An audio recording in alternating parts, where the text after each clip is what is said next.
No final da temporada de 1997, a McLaren desenvolveu um sistema de freio bastante diferente para os seus carros. O equipamento não usava eletrônica, não servia exatamente para frear, e deu aos pilotos da equipe, David Coulthard e Mika Häkkinen, uma vantagem que deixou os adversários confusos. Vamos dar uma olhada no sistema e descobrir como algo tão simples surtiu tanto efeito. O novo equipamento, produzido pela equipe chefiada por Steve Nichols, teve pouco tempo de vida útil. O sistema, como já foi dito na introdução, não usava de aparatos eletrônicos para funcionar e, embora fosse um sistema de freios, servia mais para melhorar a direção do que para parar o carro. Batizado de Brake Steer, a peça apareceu no fim de 97 e ficou nos carros até o começo de 98, quando foi descoberta pela imprensa e posteriormente banida pela FIA.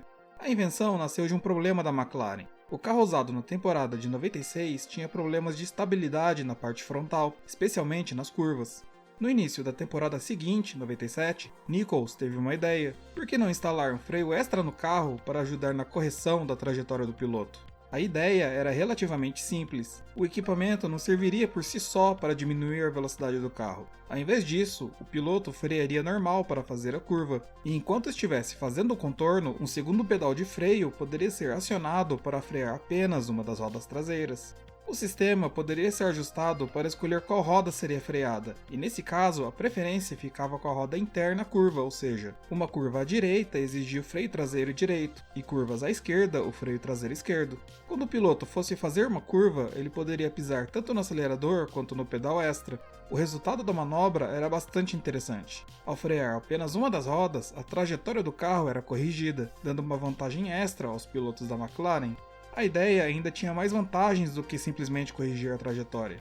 O sistema não era complexo, afinal de contas, era apenas um sistema comum de freio. A instalação exigia apenas a colocação do pedal extra no cockpit, um sistema hidráulico próprio e um cilindro mestre para o segundo freio. Não era necessário instalar sistemas eletrônicos, sensores nem nada do tipo. Isso deixava o projeto simples, de fácil instalação e surpreendentemente barato. Vale lembrar que na época os carros já contavam com a transmissão semiautomática, então o piloto normalmente contava com os pedais de freio e aceleração. A embreagem era acionada pelo volante, como é feito até hoje. Ela serve apenas para a largada e o pit stop, então o piloto não precisa ficar acionando-a o tempo todo. No início do seu desenvolvimento, o projeto entrou em uma fila para testes, com outros equipamentos tendo a prioridade na experimentação. Quando o Paddy Lowe, que na época era o chefe do Departamento de Pesquisa e Desenvolvimento, autorizou, meses já haviam se passado. O primeiro a ir à pista com o novo equipamento foi Mika Häkkinen, em Silverstone. Antes de ir à pista, havia o receio de que os pilotos esbarrassem no pedal extra durante as voltas, então o carro teve o cilindro mestre ajustado para que Häkkinen precisasse pisar no pedal com força para o freio extra funcionar. O resultado foi fantástico. Nas primeiras voltas, o finlandês já estava virando até 1,5 segundo mais rápido do que os registros anteriores.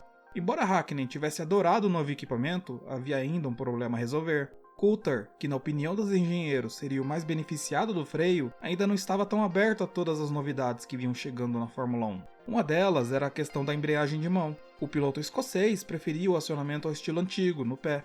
Por causa disso, a equipe precisou produzir um molde diferente de pedais, de modo a acomodar 4 pedais para Coulthard.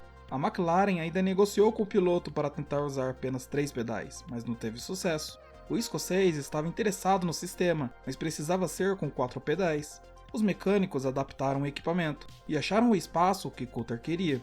Meses após o início dos testes, a equipe já estava convencida que o freio extra dava vantagem, era seguro e que não esbarraria no regulamento. Planejando instalar a nova peça no modelo MP412, começou então um estudo sobre em quais pistas o freio seria usado. Uma coisa seria certa: o uso seria feito em apenas uma das rodas, então as pistas precisavam ser bem escolhidas para tirar vantagem principalmente das curvas de alta. O carro ainda possuía o problema de sair de frente, então a pisada no freio extra colocava o carro no lugar, a custo da velocidade. Acionando o acelerador junto, o problema era resolvido.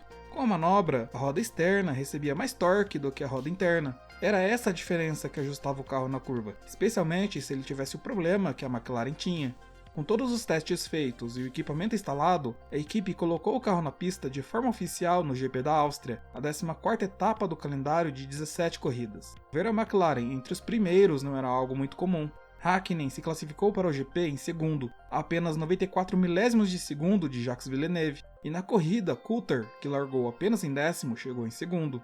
Na antepenúltima etapa, em Nürburgring, Hakkinen fez a pole position, a primeira desde o GP da Austrália de 1993. Na largada, Hakkinen permaneceu na liderança, enquanto Coulthard, que havia largado em sexto, pulava para a segunda posição. A McLaren dominou a prova até a volta 42, quando os motores Mercedes de ambos os carros começaram a apresentar problemas, quebrando em seguida. Para a equipe, estava claro que o sistema de freio era um sucesso e que ninguém havia descoberto a novidade. O que a equipe não contava era com a curiosidade dos jornalistas. Uma semana depois do GP da Áustria, o fotógrafo Darren Hatt, da revista F1 Racing, atual GP Racing, estava verificando as fotos que tirou do fim de semana de GP e notou que um dos discos de freio dos carros da McLaren estava aquecido a ponto de ficar laranja. Isso não seria nada demais, mas estava aparecendo em pontas das curvas onde os pilotos normalmente não estão mais freando, mais especificamente na metade para a saída das curvas. O fotógrafo achou estranho e mostrou as fotos para o seu editor, Matt Bishop. Imediatamente, eles chegaram na hipótese de que os carros tinham freio extra e fizeram um plano para flagrar a invenção. Na corrida seguinte, em Nürburgring, Bishop, que estaria na Inglaterra, ligaria para Hath no circuito para informar caso alguma das McLarens quebrasse na pista. O fotógrafo então iria até o local descrito e tentaria tirar uma foto da parte de dentro do cockpit. A suspeita de ambos estava bastante certa. Se havia um freio extra, deveria haver um pedal extra. Na corrida, ambos os pilotos pararam no mesmo ponto da pista, então o fotógrafo teve duas oportunidades. No carro de Coulthard, a foto ficou sem ângulo, porque o piloto havia recolocado o volante no lugar. Hakkinen, por sua vez, esqueceu de colocar o volante de volta, e Hath teve espaço suficiente para enfiar a câmera dentro do cockpit e fotografar o pedal extra em cheio. A revista publicou a foto reveladora em sua edição de novembro, mas naquele momento ninguém entendeu ou sabia explicar o que o freio extra fazia, tanto que a Williams alertou Charlie Whiting, que na época era o diretor de provas da FIA, que o sistema de freios do MP412 era eletronicamente controlado, e servia para desligar todos os freios, exceto o freio traseiro esquerdo. O chute passou longe, e foi desconsiderado por Whiting, que não acreditou que a equipe fizesse algo tão perigoso. Para o ano seguinte, 98, a FIA introduziu um novo conjunto de regras que alterava a aerodinâmica e o visual do carro.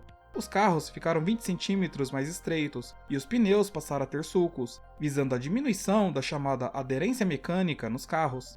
A McLaren, que havia contratado Adrian Newey ainda em 97, desenvolveu um carro com alta eficiência aerodinâmica, área que era a marca registrada de Newey. O carro, que era um dos melhores daquele ano, ajudou Hakkinen e Coulthard a fazer uma dobradinha já na primeira corrida do ano, em Melbourne, Austrália. O sistema de freio extra não só permaneceu no carro, como também foi melhorado. Agora os pilotos podiam, a partir de um comando no volante, escolher qual roda traseira frearia de forma independente. Com isso, não era mais necessário escolher as pistas adequadas para usar o sistema, além de permitir aos pilotos o uso do equipamento em todas as provas e em todas as curvas. A escolha de onde usar ainda ficaria a cargo do piloto, já que fazer o equipamento completamente eletrônico o tornaria ilegal. Mesmo com esse detalhe, a pressão das outras equipes na FIA continuava. Na primeira corrida, o terceiro lugar, Frentzen, ficou uma volta atrás do líder, tamanha vantagem. A entidade já havia feito diversas vistorias nos carros de 97 e 98 em busca de ilegalidades, e mesmo encontrando o sistema, o considerou legal. Tudo estava agindo nos conformes, mas uma reclamação da Ferrari antes do GP do Brasil, que na época era a segunda etapa, colocou tudo a perder. O argumento dos italianos era de que o freio extra nas rodas traseiras estava auxiliando no sistema de direção, o que era de fato proibido. Quando a FIA viu o nome do sistema, não teve dúvidas. O equipamento realmente ajudava na direção, e isso acabou decretando o fim do freio extra. A McLaren contra-argumentou, dizendo que a regra ditava o uso das rodas, e que o sistema não estava diretamente relacionado a elas, mas aí já era tarde. Mesmo com a proibição, o carro continuava bastante competitivo, e venceu 9 de 16 etapas, dando a Hakkinen o seu primeiro título e a McLaren o primeiro título desde 1991. Se você gostou do vídeo, dê o like, ele é muito importante. Se você não é inscrito e quer conhecer mais sobre Fórmula 1, inscreva-se no canal. Dúvidas, sugestões ou críticas são sempre bem-vindas, deixe aqui nos comentários. Até a próxima!